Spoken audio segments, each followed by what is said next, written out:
My girlfriend demanded, "Delete your LinkedIn. Female recruiters keep viewing your profile." I was job hunting after a layoff. I said, "That's unreasonable." She deleted it using my phone while I slept. When the Google recruiter who'd been trying to contact me called my emergency contact, my mom, to ask if I was okay, I, 28 male, was laid off from my software engineering job about 3 months ago. Company did a round of cuts. Nothing personal, just budget stuff. I've been there almost 4 years. Good reviews, solid work, the whole deal. One Tuesday afternoon, HR pulls me into a Zoom call, reads from a script, and suddenly I'm updating my resume at 2 p.m. on a weekday. If you've never been laid off, it messes with your head in ways you don't expect. You start questioning your value. Your routine disappears overnight. You go from Slack notifications every 30 seconds to absolute silence. It's weird and lonely, and nobody talks about how disorienting it is. So I did what every unemployed tech person does. I updated my LinkedIn, turned on Open to Work, and started grinding. Applications, networking, cold messages to hiring managers. The whole soul-crushing circus. I was averaging about 15 to 20 applications a day, which anyone in tech right now knows is basically the minimum if you want a shot. My girlfriend and I had been together about 14 months at this point. She was working as an office coordinator at a dental practice. Stable job, decent pay. When I got laid off, she was supportive at first. "We'll figure it out. I believe in you," the standard stuff. Felt genuine at the time. Then things started shifting. About 2 weeks into my job search, she asked to see my LinkedIn profile. I thought she was curious or maybe wanted to help. I handed her my phone. She spent about 10 minutes scrolling through my connections, my messages, my profile views. Then she said, "Why are so many women looking at your profile?" I explained that recruiters tend to skew female in tech recruiting. It's just the demographics of the field. Many of the people viewing my profile were talent acquisition specialists from companies I'd applied to. That's literally how LinkedIn works. She didn't buy it. Over the next couple weeks, it escalated. She started asking me every evening who'd messaged me on LinkedIn. She wanted to read every recruiter conversation. She got upset when a female recruiter from a well-known company sent me a connection request with a note that said, "Love your background. Let's connect." She called it flirty and said, "No professional talks like that." I try to be patient. I really did. I told her I understood that insecurity can spike during stressful times and that my layoff was affecting both of us. I thought I was being a good partner. Then about 6 weeks in, she sat me down and said it. "I think you should delete your LinkedIn. Female recruiters keep viewing your profile and messaging you, and I don't like it. You can find a job through Indeed or something." I actually laughed. Not to be mean, I genuinely thought she was joking. She was not joking. I said, "That's unreasonable. LinkedIn is the primary platform for tech recruiting. Deleting it would be like a chef throwing away their knives." She said, "If our relationship matters to you, you'll do it." I said no. Firmly. Not rudely, not aggressively. Just no. She cried. Called me selfish. Said I was choosing random women over her. I told her that wasn't what was happening and suggested couples counseling. She said counseling was for people with real problems. We argued off and on for about 3 days. Then it seemed to blow over. She stopped bringing it up. I thought she'd accepted it. I was wrong. 3 days after our last argument about it, I woke up and reached for my phone to check emails. Morning routine, coffee, emails, LinkedIn notifications, job boards. But when I opened LinkedIn, it asked me to log in. Weird. I typed in my credentials. "This account has been deactivated." My chest went cold. I checked my email. There it was, a deactivation confirmation sent at 3:47 a.m. She'd used my phone while I slept, gone in my LinkedIn settings, and deleted my account. Let me explain what that means for someone in my position. I had over 800 connections built over 6 years. Recommendations from former managers. A portfolio of project descriptions I'd spent weeks perfecting. Conversations with 12 active recruiters, 3 of whom had me in various stages of their hiring pipelines. One of those was a recruiter from Google who'd reached out to me. Not the other way around. She'd found my profile, messaged me about a role on their cloud team, and we'd had 2 solid back and forths about scheduling a preliminary call. All gone. Because of female recruiters. I sat at the kitchen table for a long time. She was still asleep. I could hear her breathing in the next room. And I just sat there, hand around my coffee mug, processing. When she woke up, she came out stretching and smiling like it was any other morning. I said, "You deleted my LinkedIn." She didn't even hesitate. "Yeah, I did it for us. You'll thank me later. Indeed has plenty of jobs." I said, "You just destroyed months of networking and active recruiting conversations, including a Google recruiter." She shrugged, and said, "Google has a website. Just apply on there. If you've ever applied to Google through their website cold, you and 40,000 other people." The recruiter reach out was a golden ticket, and she tossed it in the garbage because the recruiter's name was probably something like Jessica or Amanda. I didn't yell. I didn't argue. I got dressed, drove to my mom's house, and sat in her kitchen and told her everything. My mom, bless her, just listened. Then she said, "So what are you going to do?" I said, "I'm going to fix this." Update 1. The phone call that changed everything 5 days later. So here's what happened after I found out about the deletion. First, I tried to recover the account. LinkedIn gives you a window to reactivate, usually about 14 days. I managed to restore the profile, but here's what I couldn't recover. All my active message threads. Every conversation, every recruiter exchange, every carefully crafted response to every opportunity. Gone. Wiped clean. The connections came back, the recommendations came back, but the messages, the actual pipeline that represented months of relationship building, were just empty threads. I felt sick, physically sick. I sat in the Starbucks parking lot for 20 minutes because I didn't want to go back to the apartment. Now, here's where the story gets interesting. Remember the Google recruiter? The one who'd been actively trying to schedule a call with me? When my account went dark and I stopped responding, she apparently did what good recruiters do. She followed up. First through LinkedIn, which was deactivated. Then through the email I'd listed on my resume, which my girlfriend had also gone into and marked the recruiter's messages as spam. I found those later in my spam folder. 3 emails over 5 days, increasingly concerned. And then, and I cannot make this up, the recruiter called my emergency contact. See, when I'd been in my previous company, I'd listed my mom as my emergency contact in the employee directory, which was connected to my professional references. The Google recruiter had gotten my previous employer as a reference, contacted HR for a routine background pre-screen, and when she couldn't reach me through any normal channel, she asked HR if there was an alternate contact. They gave her my mom's number. Unusual? Yes. But apparently this role was hard to fill, and she'd really like my profile. My mom picked up the phone on a Wednesday afternoon. A Google recruiter introduced herself, explained she'd been trying to reach me for almost a week, and asked if everything was okay because I'd gone completely dark. My mom, God bless this woman, didn't miss a beat. She said, "Oh, he's fine. His girlfriend deleted his LinkedIn and his emails. Can I give you his personal cell number?" The recruiter paused, then said, "I'm sorry. Did you say his girlfriend deleted his professional accounts?" My mom said, "That's exactly what I said." The recruiter called me 20 minutes later. I was sitting on my mom's couch eating leftover pasta when my phone rang from an unknown number. I almost didn't pick up. "Hi, this is the recruiter from Google. I just spoke with your mother." I wanted the ground to open up and swallow me. I was mortified. I started apologizing, tried to explain without sounding insane, and she cut me off. She was incredibly professional about it. Said she'd seen worse situations, doubt it, but nice of her to say, confirmed she was still interested in me for the role, and asked if we could schedule the preliminary call for the following week. I said yes, so fast I probably sounded unhinged. Then she said something that stuck with me.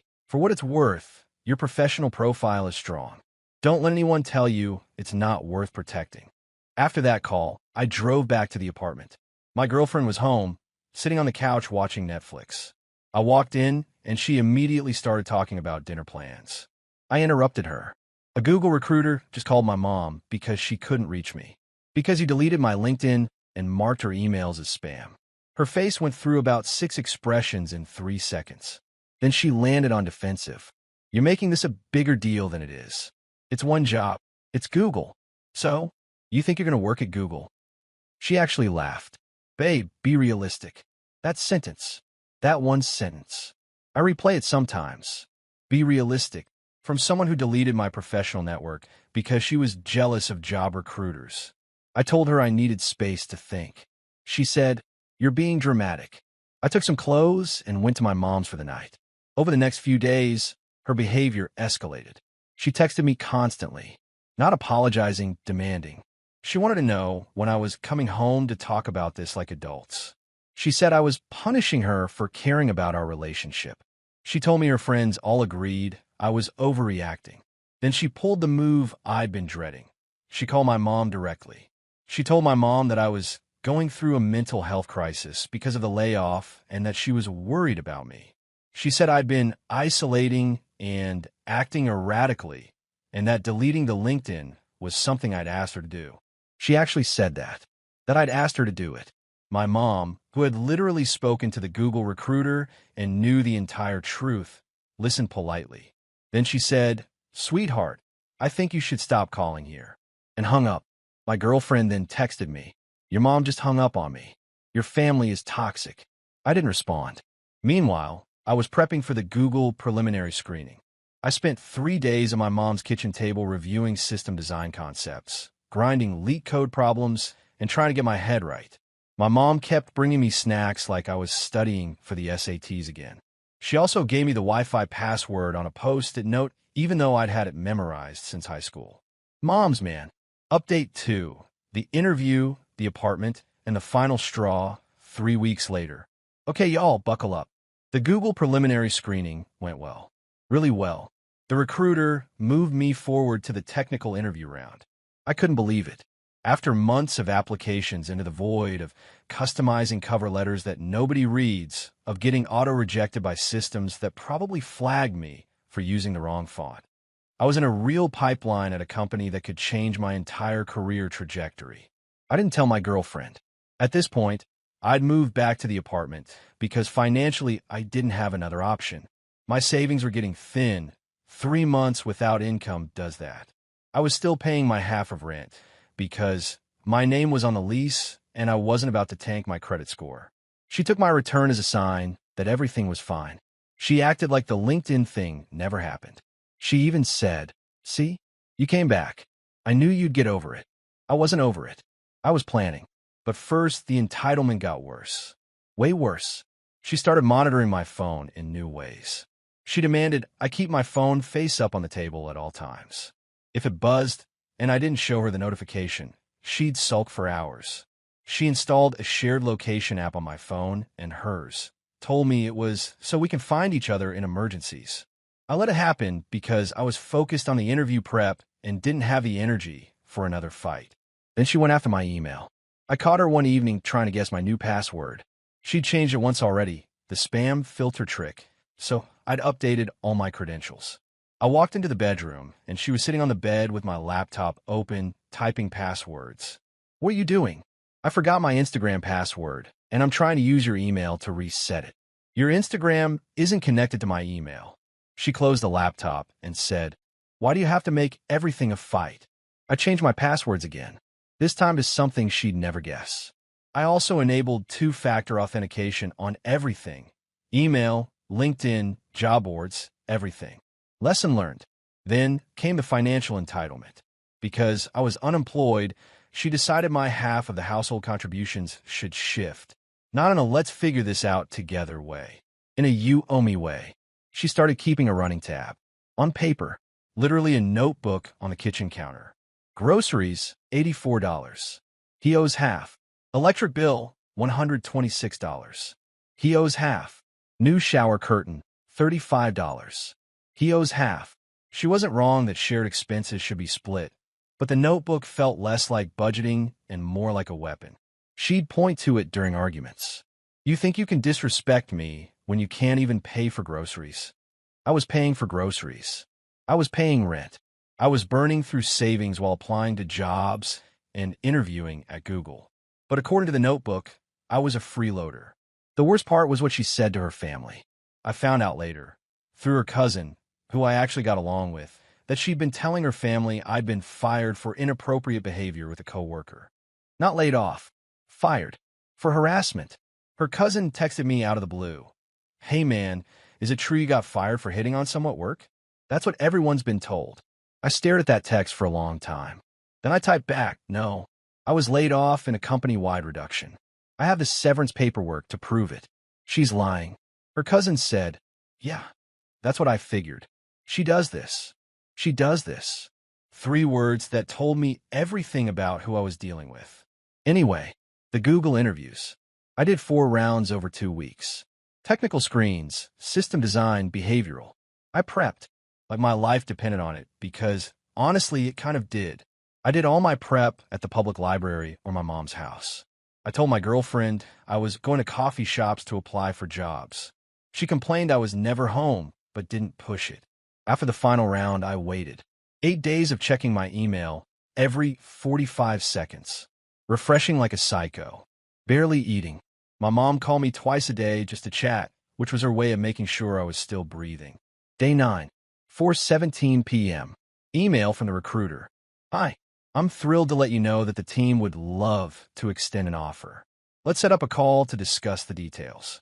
I read it 3 times. Then I put my phone down, went to the bathroom, and cried. Not dramatic movie crying. Just quiet, sitting on the bathroom floor, relief crying. 3 months of rejection and silence and self-doubt and my girlfriend actively sabotaging me. And I'd landed a role at Google. The offer call came 2 days later. The compensation package was, look, I'm not going to put the exact number, but it was roughly 2.8 times what I'd been making at my previous job. Base salary, stock options, signing bonus, the works. The recruiter walked me through everything, and I just kept saying, "That sounds great," like a robot, because my brain couldn't process the numbers. I accepted the offer that same day, and I didn't tell my girlfriend. Here's why.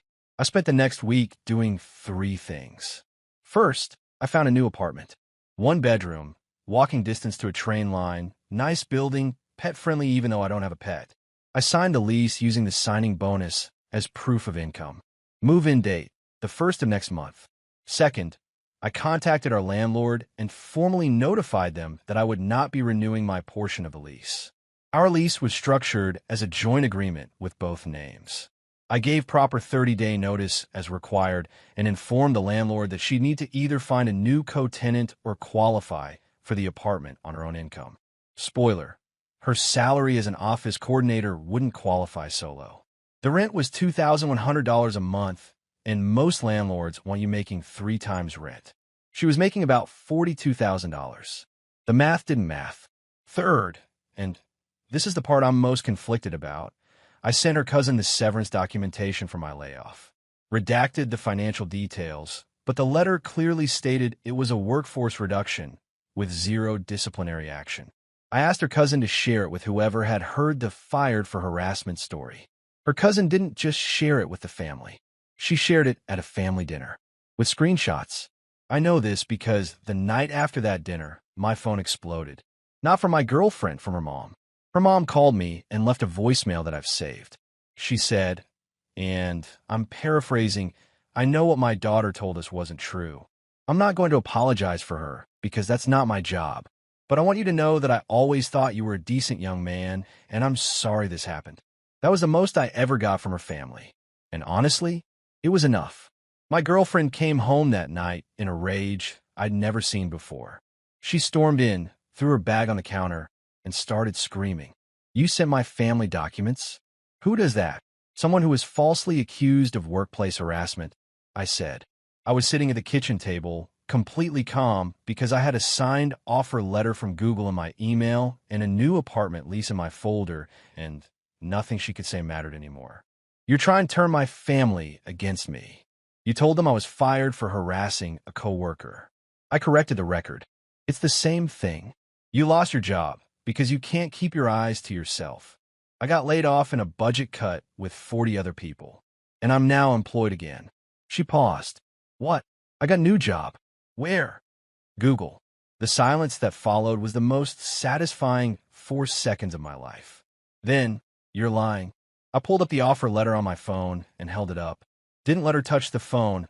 I'd learned that lesson, but held it close enough to read. Her entire demeanor shifted. Instantly. Like flipping a switch. She went from screaming to soft in under 2 seconds. Baby, that's amazing. I'm so proud of you. See? Everything worked out.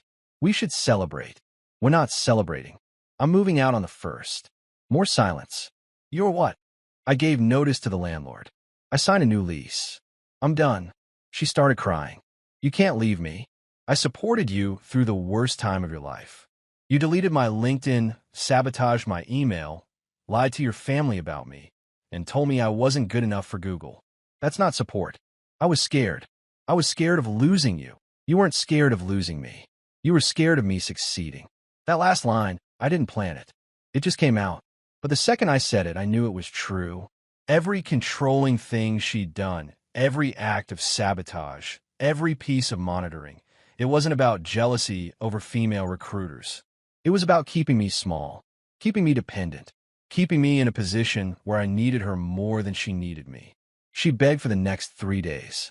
Flowers on the counter, cooked meals, love notes on the bathroom mirror. She offered to go to that counseling thing I'd suggested months ago. She said she'd work on herself. She even said she'd apologize to my mom. I packed my stuff. Update 3. Moving day and the aftermath, 2 weeks later. Moving day was a Saturday. I'd hired 2 guys off a moving app, $200 for 3 hours. My buddy from college came to help. My mom showed up with a cooler full of sandwiches and water bottles like I was moving into a dorm. My girlfriend was there. She sat on the couch and watched us pack. Didn't help. Didn't obstruct. Just sat there like she was watching someone else's life happen. At one point she said, very quietly, "You're really doing this?" I said, "Yeah. You're going to regret this." "Maybe, but I doubt it." She picked up the expense notebook, the one she'd been tracking everything in, and held it up. "You still owe me $340. I pulled out my wallet, counted out the cash, and put it on the counter. "We're square." She stared at the money. Then she said, "I hope Google has ugly recruiters." I almost laughed. Almost. My buddy did laugh, and she shot him a look that could have curdled milk. We were out in under 2 hours. Last thing I grabbed was a framed photo of us from a trip we'd taken early in the relationship. She watched me look at it.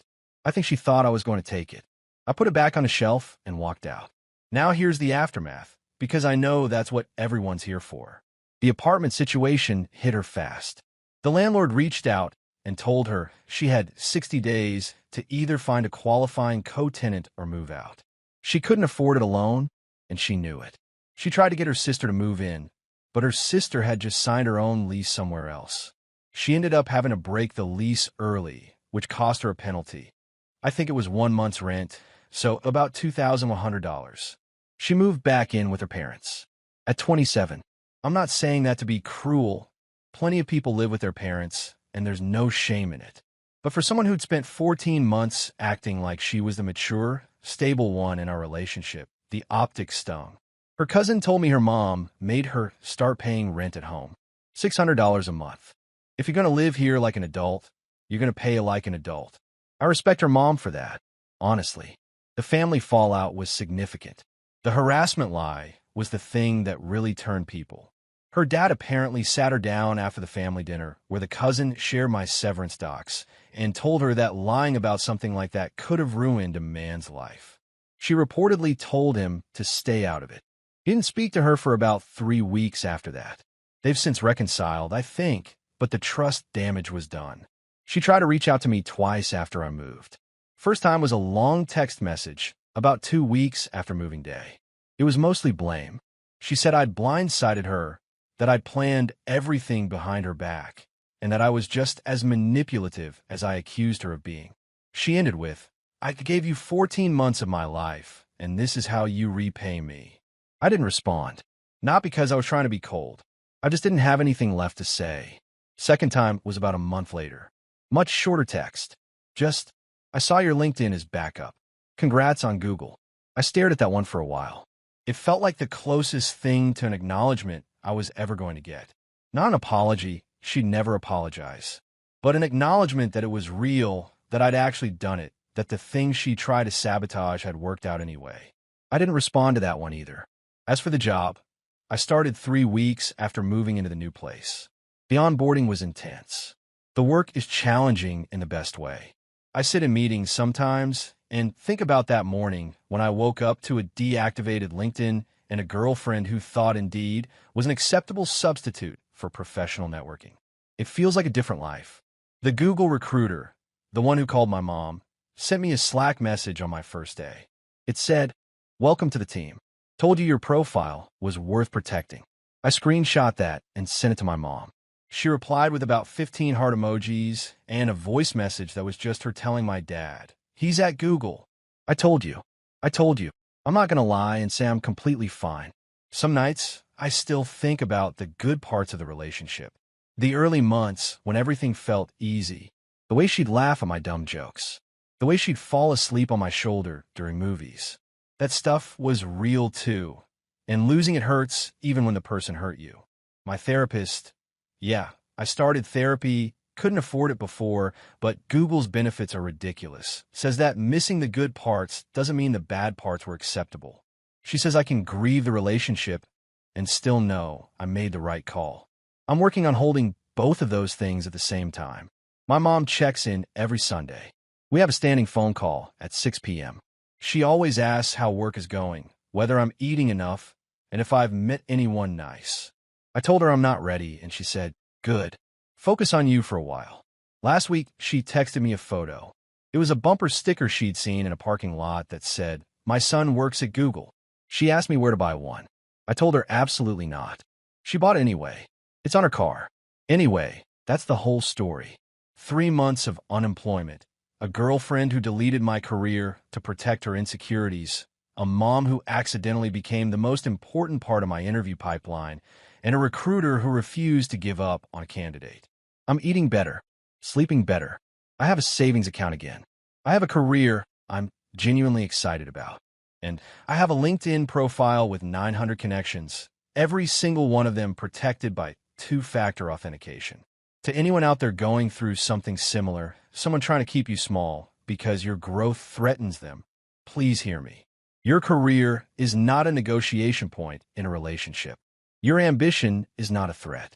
And the right person will never ask you to shrink so they can feel safe.